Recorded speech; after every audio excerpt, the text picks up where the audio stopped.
चलिए हम लोग स्टार्ट करते हैं, ठीक है। तो लास्ट क्लास में क्या देखे थे हम लोग? लास्ट क्लास में हम लोग क्या देखे थे? How to create tables, how to put constraint on tables, जो भी टेबल है उस पर कंस्ट्रेंट कैसे पुट करेंगे, और साथ में डिलीट करना, ठीक है। तो हम लोग को आज देखना है on delete cascade. Table create करते समय हम लोग एक कमांड यूज़ करते हैं ऑन डिलीट कैस्केड, एक क्लॉज है छोटा सा, लेकिन उसका बहुत इनॉर्मस इम्पैक्ट पड़ता है टेबल पे, ठीक है। मेनली उसको हम लोग यूज़ करते हैं रेफरेंशियल इंटीग्रिटी को मेंटेन करने के लिए, और एक क्वेश्चन आता है। लेकिन उससे पहले क्या है ना कि हम लोग काफ़ी पढ़ लिए हैं, तो थोड़ा एक दो क्वेश्चन हम लोग कर लेते हैं। तो चलिए इस क्वेश्चन को देखते हैं। ये नेट में आया हुआ क्वेश्चन है दिसंबर 15 में, ठीक है। क्वेश्चन को ध्यान से पढ़िए, हम लोग जितना पढ़े हैं उसके बेस पे ये क्वेश्चन सॉल्व हो जाना चाहिए।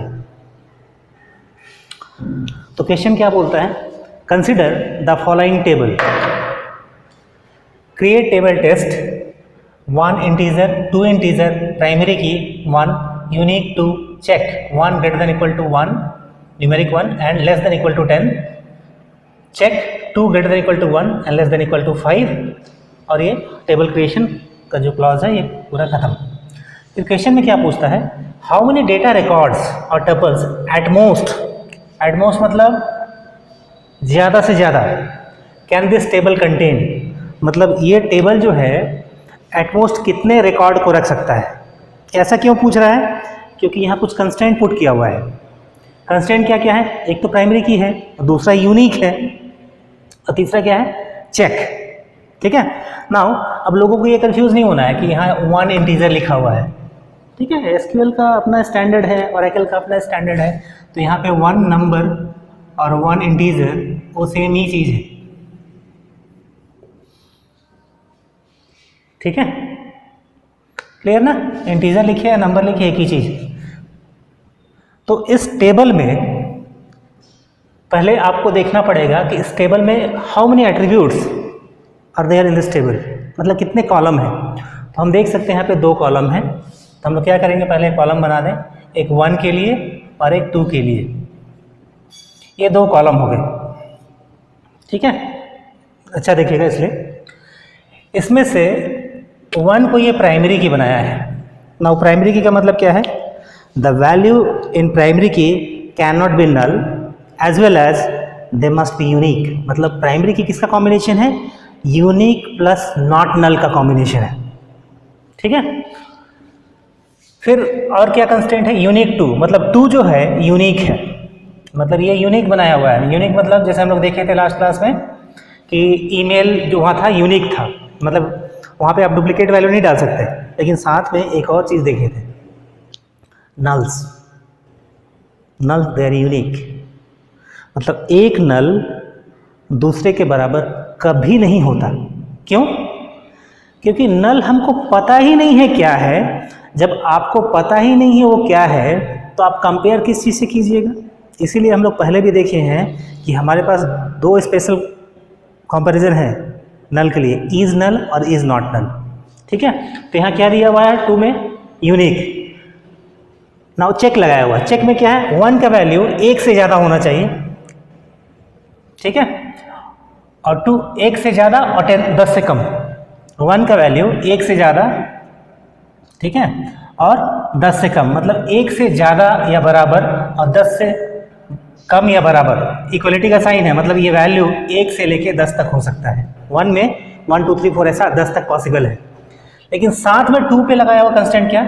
2 greater than equal to 1 and less than equal to 5, मतलब 2 में जो है ये 1 से लेके और 5 तक वैल्यू अलाउ है। क्लियर? तो आप क्या कीजिएगा, हम लोग 1 बाय 1 इंसर्ट करेंगे। तो मान लीजिए हम इसमें कमांड लिखते हैं ऐसा, इंसर्ट इनटू, इंसर्ट वाला कमांड याद है? How to insert? Insert into test, क्या लिखे? वैल्यूज, ठीक है। यहाँ तो डालना है वैल्यू, इसलिए ये लिख देते हैं वैल्यूज, ठीक है।